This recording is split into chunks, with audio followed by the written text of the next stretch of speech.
समय सबका आता है, सबको तोड़ने वाले खुद टूट जाएंगे।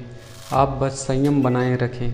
साल 2004 में दिनेश कार्तिक नामक युवा विकेटकीपर ने भारतीय क्रिकेट टीम में अपना डेब्यू किया।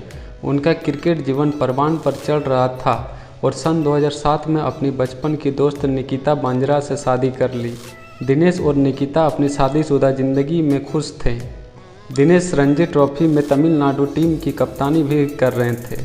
उनके खास दोस्त थे तमिलनाडु के टीम के ओपनर, जो बाद में भारतीय टीम का हिस्सा भी बने, मुरली विजय। तो एक दिन निकिता की मुलाकात दिनेश कार्तिक के इसी साथी खिलाड़ी मुरली विजय से हुई। मुरली विजय को निकिता भा गई। भोले भाले दिनेश कार्तिक इस बात को महसूस नहीं कर पाए। निकिता और मुरली के बीच नज़दीकियाँ बढ़ने लगी और कुछ ही समय में दोनों का अफेयर शुरू हो गया। दोनों खुलकर मिलने लगे। दिनेश कार्तिक के अलावा पूरी तमिलनाडु की टीम जानती थी कि मुरली विजय अपने कप्तान दिनेश कार्तिक की पत्नी निकिता के साथ इश्क लड़ा रहे हैं। फिर आया वर्ष 2012। निकिता प्रेग्नेंट हो गई, लेकिन तभी उसने धमाका करते हुए कहा, यह बच्चा मुरली विजय का है। दिनेश कार्तिक टूट गए। उन्होंने निकिता से तलाक ले लिया। तलाक के अगले ही दिन निकिता ने मुरली विजय से शादी कर ली और महज 3 महीने बाद उन्हें बच्चा हो गया।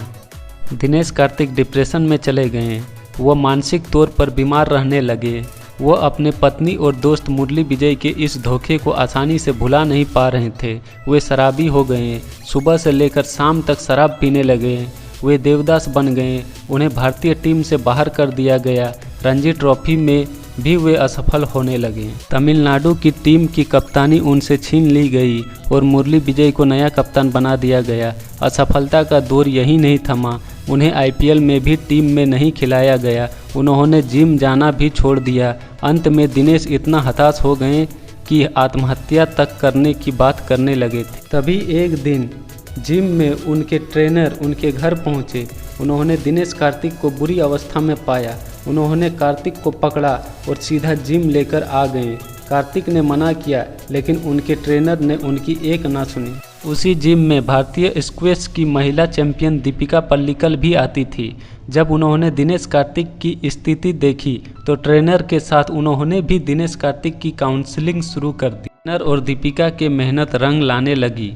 अब दिनेश कार्तिक सुधार की राह पर थे। उधर दूसरी ओर मुरली विजय का खेल निरंतर डाउन होता जा रहा था। इधर मुरली विजय को भारतीय टीम से बाहर कर दिया गया।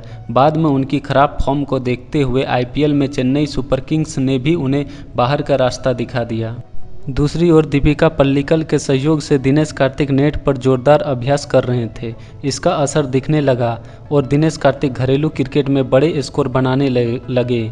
शीघ्र ही उन्हें आईपीएल में भी चुन लिया गया और कलकत्ता नाइट राइडर्स का कप्तान भी बना दिया गया। दीपिका पल्लिकल के वो बहुत नज़दीक आ चुके थे। उन्होंने दीपिका से शादी कर ली। क्रिकेट की उम्र के अनुसार दिनेश अब बुढ़ा हो चुके थे। भारतीय क्रिकेट टीम में अब ऋषभ पंत का आगमन हो चुका था। कार्तिक समझ गए कि अब उनका कैरियर समाप्त प्राय है। उन्होंने क्रिकेट से रिटायर होने का फैसला किया। इधर उनकी पत्नी दीपिका पल्लिकल प्रेग्नेंट हुई और उसने जुड़वा बच्चों को जन्म दिया। दीपिका का स्क्वैश खेलना भी रुक गया। दीपिका और दिनेश कार्तिक की इच्छा थी कि उनका चेन्नई के सम्राट इलाके के पोयस गार्डन में एक बंगला हो। 2021 में चेन्नई के इसी इलाके में एक महलनुमा घर खरीदने का ऑफर उनके पास आया। दिनेश ने उसे खरीदने का फैसला कर लिया। सब आश्चर्य कर रहे थे कि जब दीपिका और दिनेश दोनों ही करीब करीब खेल की दुनिया से बाहर हो चुके हैं, तब इतना महंगा सौदा वे कैसे पूरा करेंगे। तभी दिनेश को सूचना मिली कि चेन्नई सुपर किंग्स की ओर से महेंद्र सिंह धोनी उन्हें विकेट कीपर के रूप में वापस टीम में देखना चाह रहे हैं। 2022 का आईपीएल का ऑक्शन शुरू हुआ, लेकिन इस बार चेन्नई की जगह रॉयल चैलेंजर बेंगलुरु ने उन्हें खरीद लिया। दिनेश की पत्नी ने भी खेलना शुरू कर दिया और अपनी जुड़वा बच्चों के जन्म के महज 6 महीने बाद उन्होंने स्क्वैश की वर्ल्ड चैंपियनशिप में ग्लासगो शहर में मिक्स्ड डबल के साथ महिला जुगल का खिताब जीत लिया। पत्नी की सफलता और नई टीम के साथ जुड़कर दिनेश कार्तिक में भी ऊर्जा का संचार हुआ और उन्होंने 2022 के आईपीएल में कमाल दिखाना शुरू कर दिया। एक के बाद एक मैच जिताऊ पारियां खेली और उन्हें इस आईपीएल का सबसे बड़ा फिनिशर माने जाने लगा। आज दिनेश कार्तिक भारतीय T20 की टीम में आने के सबसे बड़े दावेदार बन गए हैं। 37 साल की उम्र में दिनेश कार्तिक इस वर्ष के IPL के सबसे धमाकेदार खिलाड़ी हैं। उनकी यह सफलता की कहानी सभी को जाननी चाहिए। नीचे गिरकर उठना किसे कहते हैं, यह कार्तिक का जीवन बताता है। सदैव संयम बनाए रखिए, परिस्थितियों से लड़िए, आप अपनी मंजिल तक अवश्य पहुंचेंगे। दोस्तों, आप सबको ये कहानी कैसी लगी, आप कमेंट में अपनी राय दें और चैनल पर नए हो तो चैनल को सब्सक्राइब करें।